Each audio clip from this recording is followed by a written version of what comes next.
Hello, I'm Catherine King. I work with the Fairhope Single Tax Corporation Archives and the Fairhope Museum of History. And we're seated in Henry Stuart's roundhouse in Montrose, Alabama.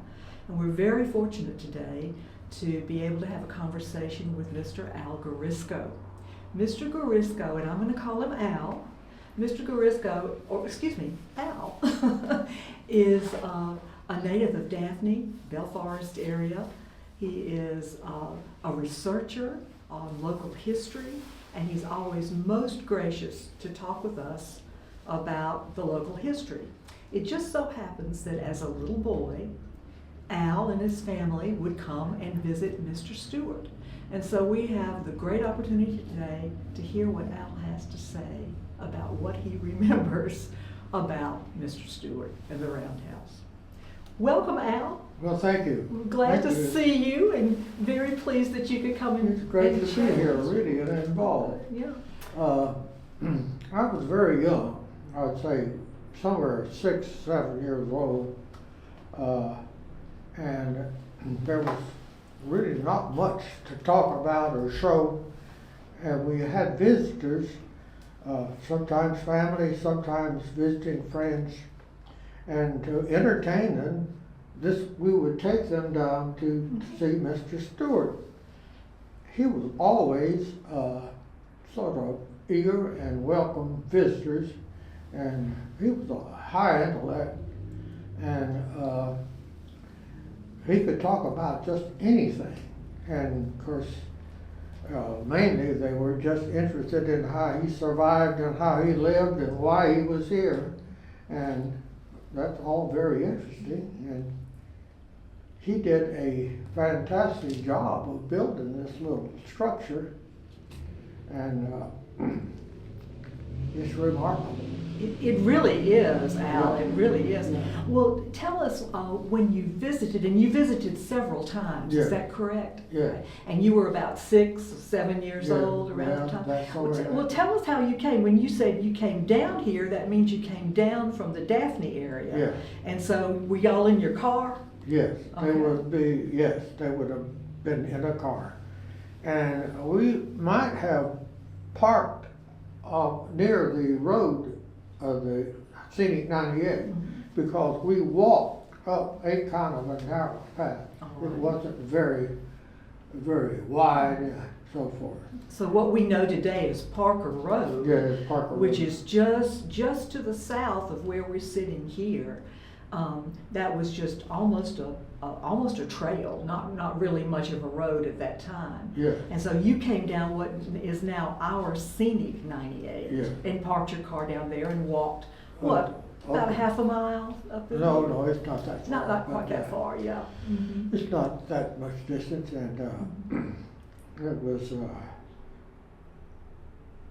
well, he was just an interesting person because of his physical appearance, in the sense he had long hair, barefoot always, and kind of shabby in appearance, but very, very interesting to talk to. And of course, I wasn't doing much talking, I was listening. That's basically it. Uh-huh, uh-huh. Well, did you ever have a chance to go inside where we're sitting now? I don't think so, but I did come down to that elevation because I remember looking around in here, and the best I remember, there was a hammock about up in there. And he had something growing in here, but I don't know just what it was. But so you really didn't get to come inside to see what his furnishings were? No. Not that there's a lot of room, of course. Well, there wasn't a lot of room, Mhm. but I know I had come to the entrance because I can remember seeing a little bit of the stuff in here. Mhm. I don't remember the stove, so obviously I didn't come very far because I would have seen the stove. Uh-huh. I wondered about that, how he did cook and did warm the place a little bit. Well, I think he did it with that stove, and of Yeah. course, So I think the stove must be original. it could be, and of course with the the house sitting 2 feet down into the earth, that Yeah. kept it insulated Yeah. quite nicely. That was to help capture the warmth of the earth. Mhm. And like I say, the man was brilliant.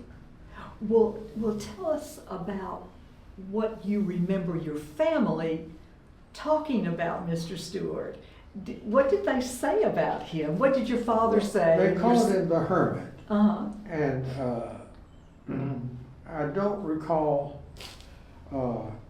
what they knew about him as far as where he was from and so forth. And again, I'm confused because I read the book. You're talking And- about and- Sonny Brewer's. And so a lot of the stuff that I have up here would be from that book too. So it has influenced what I remember. Well, that is a real credit to Mr. Sonny Brewer, who wrote The Poet of Tolstoy Yeah. Park. It came out in 2005, and at the time that Sonny wrote the book, he would not have known all the information we know about Yes. Mr. Stewart today, and it is amazing. It It's is a amazing. delightful, really Mhm. magical book. But I understand what you mean. It brings you in to Yeah. Mr. All I Stewart. remember is that he did walk to Fairhope. I guess, I don't know if the mail was delivered here or not, but I don't think so.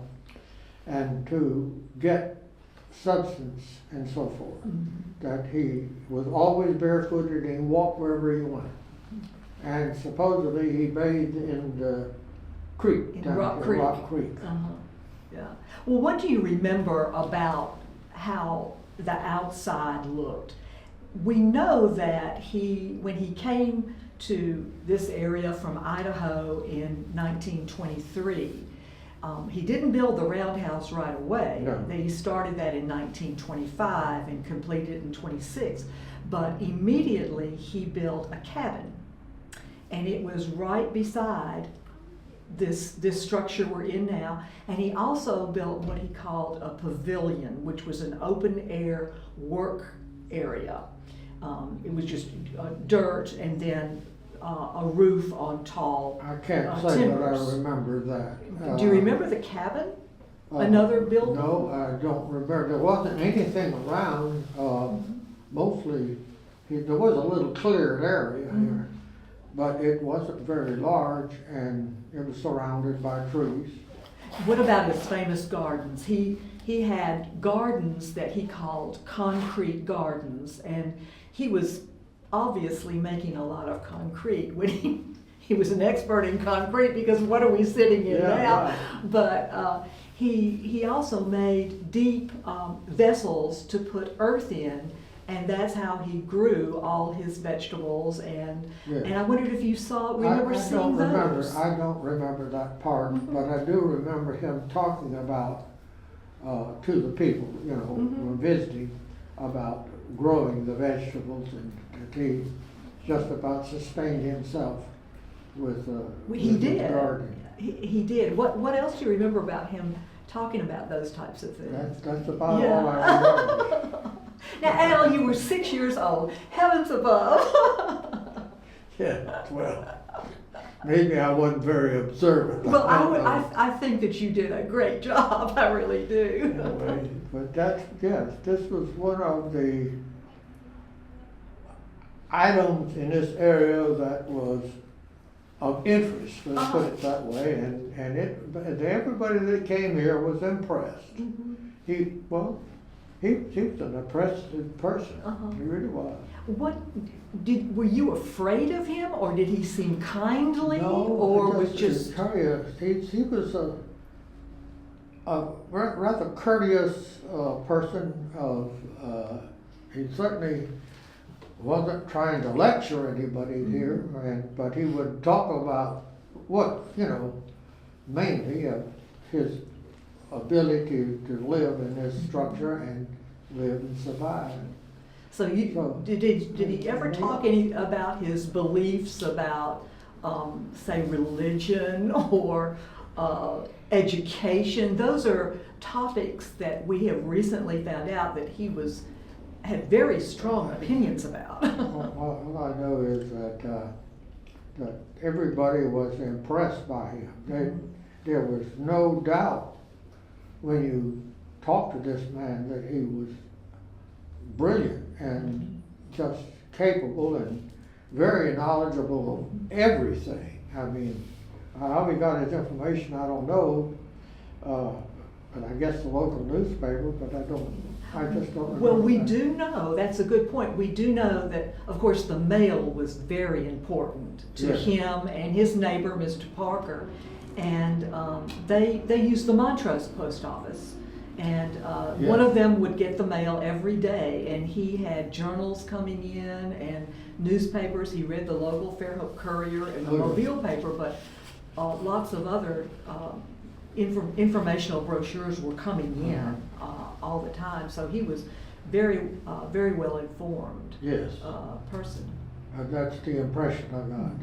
And but anyone that could learn to speak or learn to read Russian, so he could read the book Oh my of the gosh. Tolstoy Park was impressive, you know. Well, now tell me, as you grew up and went about your life and did all the interesting things in your life, did you continue to come back here? We made several visits here, and even after he had left the area, this was still an object of interest and a place of interest. And so, yes, from time to time, people would just drop by.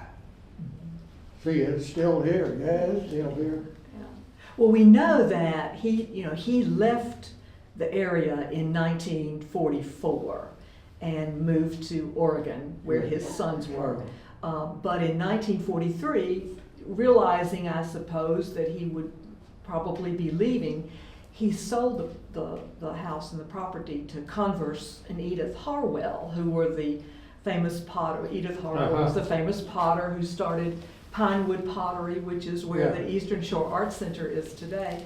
But Converse Harwell evidently was a good friend of his. We have several pictures in our archives of Mr. Harwell. But Mr. Harwell owned it for some years. And as you say, we know from his letters that he kept it kind of as a place of respite and reflection and for himself and his friends. Yes, well, yes, reasonably so. Yes.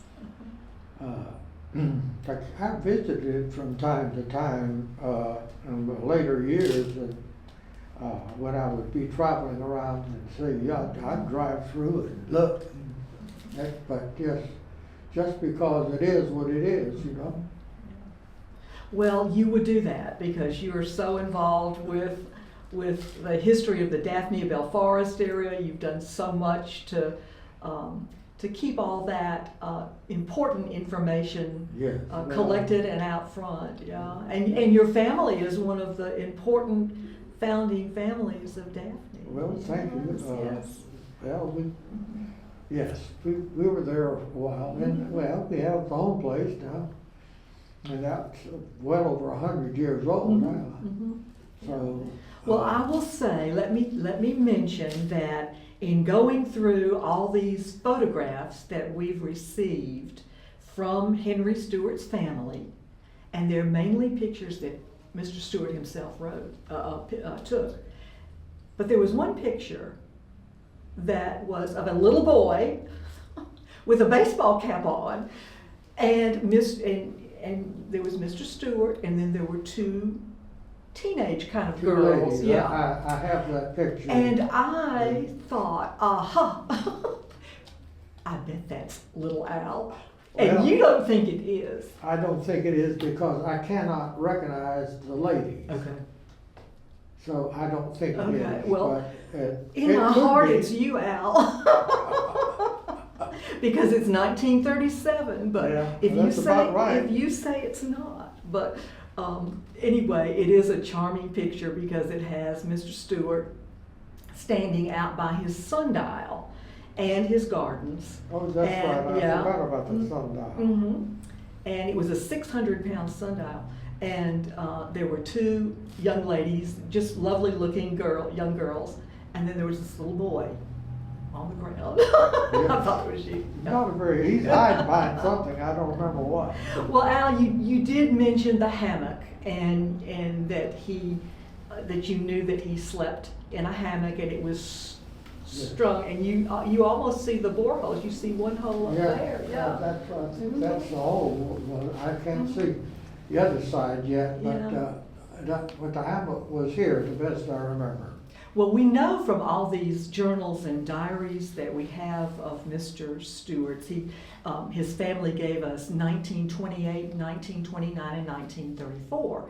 And so he put things in every day just about what he was eating, what he was growing, when he walked to town. But he also talked about the celestial sky.